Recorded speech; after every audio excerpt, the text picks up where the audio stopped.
మీనరాశి వాళ్ళకి కూడా మిశ్రమ ఫలితాలు ఘోషిస్తున్నాయనే చెప్పుకోవాలనమాట. ఎందుకంటే దాంపత్య జీవితంలో అంత పరిస్థితి అంత అనుకూలంగా అనిపియట్లేదు.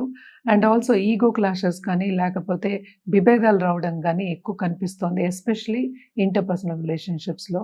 ఎందుకంటే మనకి సన్ అండ్ జూపిటర్ ఈ రాశికి అధిపతి ఏమో 4గో ఇంట్లో ఉన్నారు. మనకు తెలుసు మిథునంలో ఉన్నారు.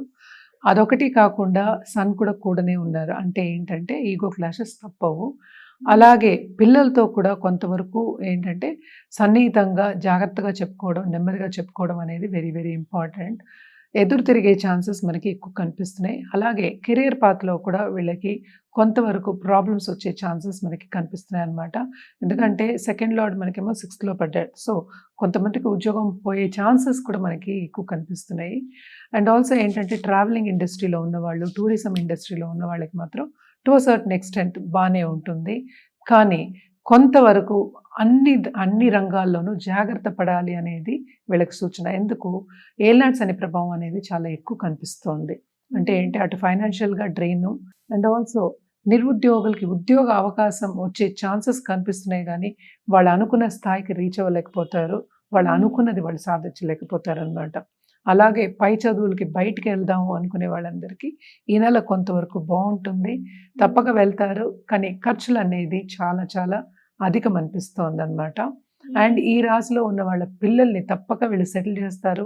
వాళ్ళ మీద బాగా ఖర్చు పెడతారనమాట. ఎక్కువ దుబ్రా ఖర్చయ్యే ఛాన్సెస్ మనకి కనిపిస్తున్నాయి.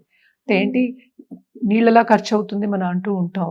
అది వీళ్ళకి కొంచెం ఎక్కువ కనిపిస్తోంది ఈ నెలలో. అంటే మీనరాశి వాళ్ళకి. అలాగే కొత్తగా పెళ్ళైన వాళ్ళకి కూడా అడ్జస్ట్‌మెంట్ ఇష్యూస్ అనేవి కొంచెం ఎక్కువే కనిపిస్తున్నాయి. అండ్ లాంగ్ టర్మ్‌గా పిల్లలు కావాలి అనుకున్న వాళ్ళందరికీ towards end of this month కొంతవరకు బావుంటుందనమాట. సో, తప్పక ఆ టైంలో ట్రై చేయొచ్చు. మన పరిహారాల విషయానికొస్తే కనుక తప్పక వీళ్ళు నిత్యం హనుమాన్ చాలీసా పఠిస్తే మంచిది. అదొకటి కాకుండాను వృద్ధాశ్రమంకెళ్ళి తప్పక ఒక 10 మందికైనా చెప్పులు కొనిపెట్టడం మంచిది. ఎందుకంటే శనికి సర్వీస్ అంటే చాలా చాలా ఇష్టం. సో, ఎవరికైనా సర్వీస్ చేస్తే కనుక చాలా మంచిదనమాట. తప్పక ఇవి కొనిపెడితే ఇవన్నీ చేసుకుంటే వీళ్ళకి ఇంకా బావుంటుంది.